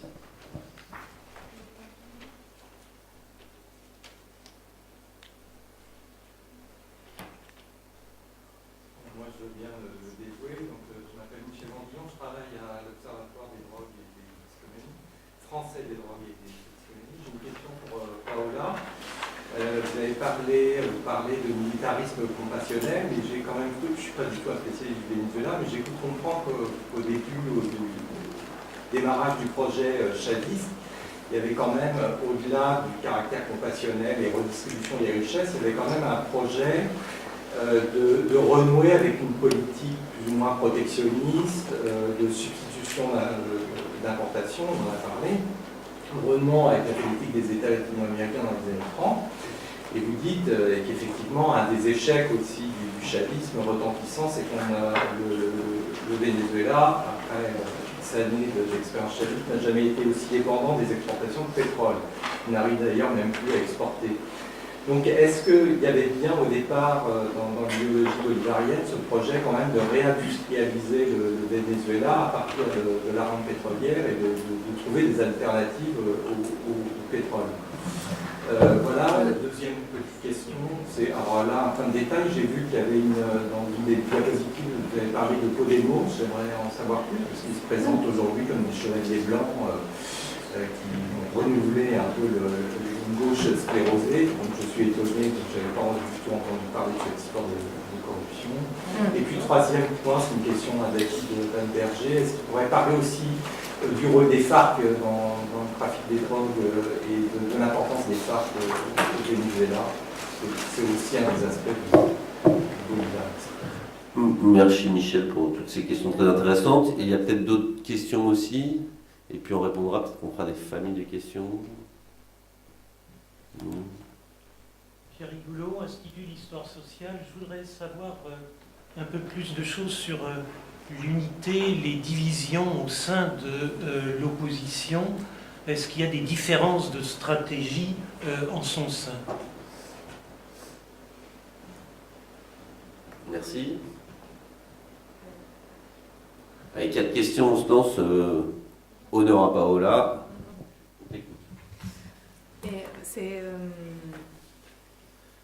C'est une très bonne question parce que d'une certaine manière, l'idéologie bolivarienne, c'est creux. Il n'y a rien dedans. En fait, il y a un Bolivar de gauche, il y a un Bolivar de droite. Tout au long de l'histoire républicaine de la nation, il y a eu un culte civique au père de la patrie. Et on accommode les significations de cette idéologie. Certes, au début, Chavez n'était pas... la formule socialisme du XXIe siècle, elle arrive beaucoup plus tard. Au début, lorsqu'il gagnait les élections, les discours de ce qu'on appelle les anges rebelles, parce que c'est les coups d'État de 92 faits par les comacates, des commandants majeurs, lieutenant et capitaine, ça s'appelait comme ça les groupes, du mouvement bolivarien de sang, avec toutes ces symbologies, des choses. À cette époque-là, c'était un programme nationaliste anticorruption. C'était du nationalisme anticorruption. On ne parlait pas de socialisme, c'est après, ça change. Après, il y a 2002, et après, il y a des groupes à l'intérieur du chavisme qui n'ont pas cessé de s'affronter. Les militaires et la gauche et l'extrême gauche radicale qui n'a jamais voulu s'intégrer dans les jeux démocratiques du pacte Punto Fijo, ou qui ne l'a pas fait, parce que souvenons-nous, les racines de la guérilla vénézuélienne, dans les années 50, 60, il y a eu déjà des pénétrations importantes des forces armées vénézuéliennes, des insurrections en 62, le Calupanazo, le Porteñazo, je ne fais pas l'histoire, mais là, il y a cette question, cette pugnacité importante entre la gauche et les forces armées. Et là, je pense qu'on n'a jamais pu faire une harmonie là-dedans. Soit c'est un groupe, soit c'est un autre. Et ils se répartissent l'État, ils se répartissent les institutions. Donc, après, il faut voir, lorsqu'ils gagnent les élections en 2006, ça, il y a une transformation très importante. C'est les communes, que c'est la traduction des soviets, c'est l'État communal, c'est les consejos comunales, c'est le socialisme du siècle XXI. C'est un tas de choses qui apparaissent dans un paysage idéologique étonnant. C'était étonnant, c'est pour ça qu'on lance donc la machine du référendum révocatoire. Et il y a eu une tension. Donc ça, c'est intéressant de voir, mais les bolivarianismes, c'est une bouée de sauvetage, ça sert à tout. Ça, c'est une chose. Et l'autre chose, c'est par rapport à Podemos. Oui, c'est les parlementaires sont nommés chefs en ce moment de l'opposition vénézuélienne qui a fait des enquêtes concernant, et donc dans les choses, apparemment, on a fait les projets pour construire une monnaie unique pour El Alba, et on a payé un consultant de Podemos, et on l'a payé très très cher, 500 millions d'euros, pour faire cette étude de la possibilité de faire une monnaie unique, et ça a été à Podemos de le faire.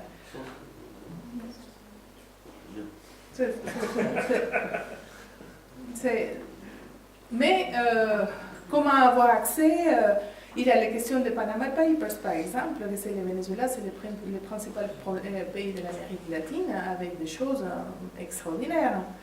Des officiers de l'armée de terre, des généraux que j'ai interviewés pour mon enquête doctorale, Dr. Kurt Weffer, que c'était le directeur du plan Bolívar 2000, il a des comptes en Andorre, à la Banque d'Andorre, donc c'est des situations. Et oui, et les liens entre Podemos et Chavez ont été très forts, mais bon, là il y a une diatribe qui c'est très difficile de savoir qu'est-ce qui est vrai et c'est pas vrai, mais bon, il y a, de toute façon, Pablo Iglesias les revendique lui-même, hein, c'est des chavistes, donc il faudrait voir le financement. Mais Chavez a financé, c'est une politique très agressive de financement à l'étranger, des groupes politiques qui adhèrent les chavistes. Et dans ma question aussi, est-ce que Chavez était porteur d'un projet industriel pour le Venezuela dans la grande tradition tiers-mondiste des années 60, on va industrialiser le pays? C'est intéressant parce que lorsque j'ai fait ma dernière enquête l'année dernière, j'ai vu des gens qui ont été proches de Chavez au moment, parce que l'enjeu du Venezuela c'est toujours le pétrole. Et il me disait, lorsque j'ai rencontré Chavez la première fois, c'est un très bon économiste, spécialiste de la question pétrolière, il me dit qu'il n'avait aucune idée de quoi faire avec le pétrole. Donc c'est des militaires qui n'ont pas cette formation. D'ailleurs, lors du coup d'État de 2002, la grève nationale générale, j'ai interviewé les gens qui ont pris la raffinerie où je travaille, l'explosion que je travaille, et ils disaient, les militaires, les généraux arrivent pour prendre les installations, ils ne savent pas quoi faire. Enfin, comment gérer cette industrie? Donc par rapport au pétrole, c'est l'improvisation la plus totale, mais il y a des gens importants, Rodrigo Araque, qui ont donné ses avis, qui ont fait des choses, mais là on est dans une improvisation, et surtout si on essaie de chercher, c'est intéressant l'anecdote, parce que Pierre Rosanvallon, il est allé au Venezuela une fois, il disait, je voudrais bien amener un document avec les projets industriels, sociaux, économiques, et je voudrais bien l'avoir et le lire dans la chambre de mon hôtel ce soir. Et il a dit ça à des ministres de Chavez, et il est parti les mains vides. C'est très difficile de concrétiser les choses. Chavez gouvernait sa médiation institutionnelle par la télé, c'était la parole, une parole permanente. Parler, il désignait, il gouvernait la télé. Donc il y a très peu si on veut analyser la pensée chaviste, il faut faire les transcriptions des émissions à lo Presidente qui durent 5 heures. Ça, on l'a fait, hein, non, Avant de répondre sur la question sur les FARC, on peut passer à la question très intéressante sur l'unité et la division au sein de l'opposition. On pourrait même peut-être l'élargir même au sein du pouvoir en place, parce que j'ai cru comprendre, mais ça aussi c'est ma petite question à vous deux, que le pouvoir en place aussi n'a pas l'air si unifié que ça, et que M. Maduro et M. Cabello n'ont pas l'air d'être super copains. Mais qui peut répondre entre vous deux à ces questions de politique interne? Non, et pour la question de Pierre Rigoulo sur l'opposition, elle est intéressante parce qu'on s'acharne à cette unité qui est la seule manière de faire face à cette situation, et surtout cette conviction de que c'est la voie électorale. Donc on a une sorte de situation très schizophrène, très difficile, dans laquelle on s'acharne à avoir un dialogue et un jeu démocratique, comme s'il y avait une division des pouvoirs, etc., quand dans la réalité, de facto, il n'y en a pas. Donc ça, c'est une chose, une difficulté. L'autre chose, c'est des courants très importants dans la mood et au-delà. Il y a Primero Justicia, c'est les partis les plus importants, c'est les partis d'Enrique Capriles, et il y a les partis de Ramos Ayub, et il y a les partis de Leopoldo López, Voluntad Popular. C'est très intéressant parce que lors des 3 dernières semaines, on a vu une sorte d'accord spontané suite à la négociation de Zapatero qui est venu, selon les réseaux sociaux d'opposition, négocier la liberté de López contre les élections du référendum. Et donc tout de suite, Leopoldo López il a dit, je ne négocie pas ma liberté, on ne va pas négocier ça. Et Capriles l'a soutenu. Moi, j'étais étonnée de voir cette union et cette coïncidence qui va comme au-delà de la mood. C'est entre Capriles et Leopoldo López que c'est vraiment les deux leaders. L'autre chose, c'est la question ça a été mais ça c'est pas une opinion très académique, c'est mon opinion plus comme vénézuélienne, citoyenne. La salida, ça a été une stratégie qui a eu beaucoup de limites. Ces barricades, ces violences des rues en 2014, ça a amené un peu... Je ne pense pas que des émeutes des rues, justement, changent un régime politique. On ne savait pas quelle était la cause politique derrière ça. Mais c'est ce qu'on appelle, on identifie comme le salidismo. Donc, on ne fait rien s'il ne quitte pas le pouvoir. Et les choix, ça c'est les choix de Leopoldo López et de María Corina Machado. Et les choix de Capriles, c'est faire les jeux politiques, être gouverneur, etc. De toute façon, il y a des choses intéressantes. C'est pourquoi si Capriles il a eu 7 millions de voix, parfois il se comporte comme quelqu'un qui a perdu ou qui n'a pas presque gagné. C'est justement ça. Au lieu de se positionner comme quelqu'un qui a presque gagné, c'est un peu cette question de perdant, victime. Mais bon, là, il y a des différences par rapport à la question pétrolière. On pourrait parler aussi des programmes. Primero Justicia, c'est plutôt un centre-gauche parce que Capriles ne se différencie pas dans son discours idéologique il est toujours pour une grande force de l'État, une intervention de l'État dans l'économie, maintenir les missions, maintenir les allocations, etc. Et Leopoldo López, les programmes, on les connaît moins. Moi, je voulais rebondir sur la notion de stratégie, parce que alors quand aussi. oui, alors, je commence sur la stratégie après. J'adore parler des FARC, j'adore les FARC. La notion de la stratégie me paraissait intéressante parce qu'en plus tout le monde peut le vérifier. C'est-à-dire que quand on a écrit un article avec Paola il y a 2 ans, on regardait les taux d'homicide qui sont en fait un indicateur très classique pour estimer l'évolution de la situation sécuritaire dans un pays. Il y avait en gros 2 voire 3 sources différentes. Les sources officielles, les sources, je dirais, académiques non officielles, qui passaient notamment par des comptabilités dans les morgues, etc. Et les sources de l'UNODC. On peut discuter et être très critique sur ces trois sources, hein, d'ailleurs, il le faut. Hein. Mais je m'étais rendu compte qu'en fait, les sources officielles utilisaient les sources des universitaires, mais avec un an de décalage. C'est-à-dire qu'en fait, par exemple, s'il y avait un taux de 50 pour 100 000 en 2012, en fait, chez les universitaires, il était repris le même taux un an après par les sources officielles. Et là, je me suis dit, en fait, la stratégie, c'est quoi? La stratégie, c'est de cacher la misère à court terme. Hein. Et j'en étais arrivé, alors c'est une conclusion personnelle, qu'en fait, il n'y avait pas de stratégie, mais c'était juste un peu de pouvoir mettre un petit brouillard par rapport à la communauté internationale, sans véritablement vouloir mettre en place un vrai mur d'opacité, puisqu'au final, un an après, elle reprenait les mêmes chiffres. Donc ça, c'était le premier point. Le deuxième point sur les FARC, oui, alors, la Colombie a quelques acteurs qui sont installés depuis des décennies dans le narcotrafic pour des raisons diverses. Hein.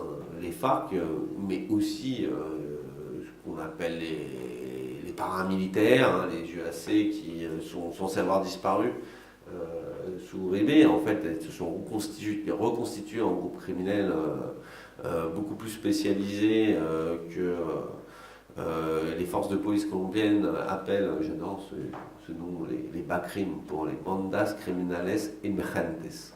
Alors, elles sont émergentes depuis 40 ans, mais elles sont émergentes quand même. Et effectivement, il y a notamment, pour répondre à Michel, les FARC qui sont quand même, ou aujourd'hui ont été fortement affaiblis hein, dans ce qu'on peut appeler, en tout cas, sûrement une guerre civile colombienne. Certains fronts s'étaient positionnés depuis quelques années sur la frontière vénézuélienne et avaient, je dirais, développé avec d'autres acteurs le trafic de cocaïne à la frontière. Et ce trafic, en fait, il s'est développé avec des alliances variables, hein, ça c'est la règle dans le narcotrafic, en sachant que quand même il y a des gens avec qui il est très difficile de s'allier dans le narcotrafic, c'est des gens qui sont en gros issus je vais caricaturer, mais de l'extrême droite criminelle colombienne et de l'extrême gauche criminelle colombienne avec leur pendant vénézuélien. Mais ceci dit, il y a eu aussi des alliances de circonstances, on a pu le voir, et il m'apparaît clairement avéré que, et d'ailleurs historiquement il y a toujours eu beaucoup de contrebande entre la Colombie et le Venezuela, bon je dirais à partir du moment où c'est devenu deux pays distincts, beaucoup de contrebande, et la contrebande de chlorhydrate de cocaïne est l'une des plus rentables. Donc effectivement, les FARC ont eu des ramifications et l'ont peut-être toujours des ramifications avec des acteurs vénézuéliens. De mémoire, mais Michel pose des questions et il a déjà une idée sur les réponses puisqu'on a bossé ensemble. De mémoire, Walid Makled était notamment un opérateur qui avait ses importances avec des fronts phares qui vendaient de la cocaïne en grande quantité et fonctionnait en fait comme un broker en fait entre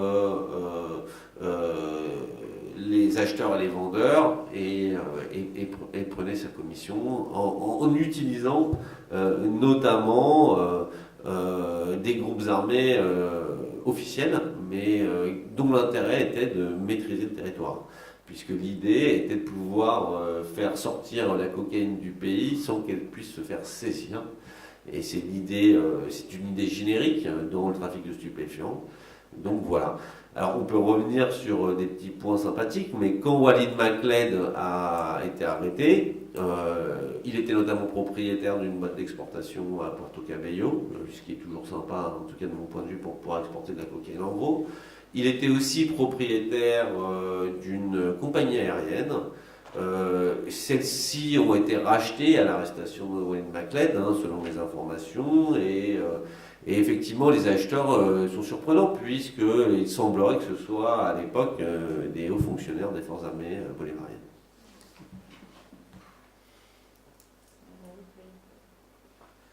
Est-ce que vous avez d'autres questions ?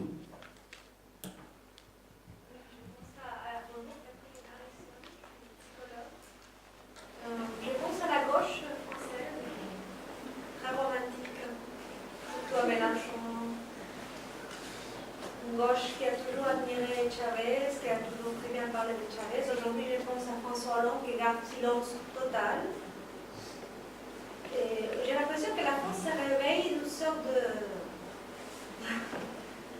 d'amour. Che Guevara, c'est tellement beau. Et vous vous réveillez, la France se réveille. Oh, qu'est-ce qui se passe au Venezuela? Ça fait 10 ans. Je suis en France depuis 10 ans à peu près, que nous, les Vénézuéliens, nous sommes en train de parler de cette situation. Et c'est aujourd'hui que, voilà, ça y est, l'épiphanie est là, Venezuela va mal. Et là, c'est un peu révoltant pour nous, les Vénézuéliens. Voilà, d'abord le silence de la France, d'Hollande, de François Hollande. Le silence de l'Europe, l'ONU. C'est un pays qui est complètement isolé. Maintenant, on se réveille parce que les gens sont faim, parce qu'Internet révèle des sources, des souffrances. Alors, on est vraiment. Je me demande si c'est un peu morbide aussi. On vous entend parler, on a l'impression d'un pays. Je ne sais pas, l'Afghanistan, Bagdad. Je suis allée au Venezuela il y a 3 ans et je suis sortie en boîte de nuit. Je veux dire, c'est un pays qui est encore debout. Je reçois de votre conférence un pays qui est complètement dévasté. Je ne sais pas, c'est un peu contradictoire par rapport à l'image que j'ai eue il y a 3 ans. Je pense que c'est un pays debout qui a énormément de possibilités encore. Je pense que l'opposition fait un travail noble et remarquable. Depuis 10 ans, on est en train de vous dire help, SOS. Et c'est maintenant que, voilà, que la France, l'Europe se réveille en disant qu'est-ce qu'on peut faire. Et finalement, on ne fait absolument rien. Les gens sont en détresse. Et c'est vraiment comme l'Afrique, en fait. On regarde, c'est un peu comme, on regarde la misère et on fait des conférences, mais qu'est-ce que pourraient faire nous, Européens? Alors, merci pour ce témoignage poignant. Et donc, la question c'est, pourquoi, si je synthétise, quelle est la position de la France par rapport au Venezuela et Venezuela, qu'est-ce qui pourrait être fait? Est-ce que vous voulez répondre? Ce n'est pas une réponse, c'est quelques réflexions. En France, vis-à-vis de l'Amérique latine, il y a une très grande tradition de proximité. Et cette tradition-là, elle a été considérable pendant la période des dictatures. Et le Venezuela n'a heureusement pas connu de dictature, mais il y avait un bipartisme qui contrôlait complètement l'ensemble de la société. Et ce bipartisme, le peuple vénézuélien n'en a plus voulu. Le Caracazo, c'est lorsque Pérez, comment il s'appelait, Carlos Andrés Pérez était président. Arrive un ex-putschiste qui invente un texte démocratique qui est un texte constitutionnel qui est parmi les plus avancés du monde sur le terrain constitutionnel. Le droit de révocation des élus à tous les niveaux, c'est la Constitution de 98. 19. Je suis toujours fâché avec les chiffres, merci de me reprendre. Donc et qui dit c'est un quatrième pouvoir électoral. Puis il y a un 5e pouvoir, qui est le pouvoir citoyen. Ça aussi, ça n'existe nulle part. Le droit de révocation, on va le voir apparaître dans quelques constitutions aussi, au Pérou, mais c'est uniquement les élus locaux, et pas du tout au niveau présidentiel, etc.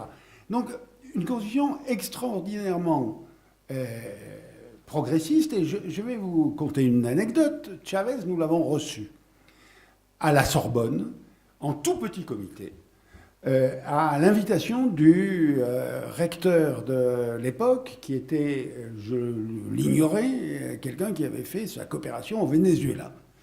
Et Chavez venait à une réunion de l'UNESCO et j'étais à l'époque, moi, directeur de l'Institut des hautes études d'Amérique latine et j'avais été invité avec une quinzaine de personnes. Il n'y avait que des recteurs, des doyens de fac, etc. Et Chavez est arrivé, en retard bien sûr, c'était prévu à 11h, il devait parler, et ensuite il y avait un pot. Il est arrivé avec une demi-heure de retard, il a parlé sans notes, et moi je suis à la fois politiste et juriste. Et dans son discours, c'était en 97 ou 18, juste avant l'adoption de la... Il cite Duverger, Oriou, Duguy, les grands juristes français. Et donc tout le monde était surpris. Et on lui... il séduit tout le monde, hein, et une assemblée d'universitaires. Et on lui pose la question, mais enfin, comment vous connaissez aussi bien les juristes français? J'ai été en prison. Et ben oui, j'ai lu. Il fallait faire une nouvelle constitution. Et je vous assure que vous l'entendiez, vous étiez devant le plus grand démocrate de la Terre. Alors, que vous, Vénézuélienne, connaissant le terrain, ayez une autre perception. Mais l'observateur étranger, devant ce type de choses, devant ce type de textes qui sont produits, et puis ensuite, dans les années 2000, comment s'organise l'Amérique latine? Alors, lorsque Chavez va flirter avec Ahmadinejad et consorte, personne ne bouge. Lula a toujours été extrêmement attentif à ne pas rompre avec Chavez, même si Lula ne rentrait pas dans les diatribes anti-américaines. Jamais il y a eu la moindre voix de chef d'État latino-américain qui se soit levé. Là, en ce moment, c'est très intéressant à observer. Est-ce que l'OEA se préoccupe de ça? Mais l'OEA, le Venezuela en est sorti. Moi, j'attends de voir l'organisation concurrente, la CELAC, celle dont ne sont pas membres les États-Unis.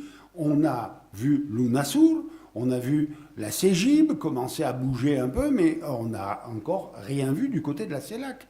Donc, l'environnement international latino-américain n'est pas en train de ruer et de dire haro sur Maduro. Donc c'est pas simple. Hein. J'entends tout à fait votre perception, mais le problème de l'ingérence, c'est compliqué. Hein. Peut-être juste un mot sur notre beau pays français. En fait, on a une tradition politique qui est assez riche.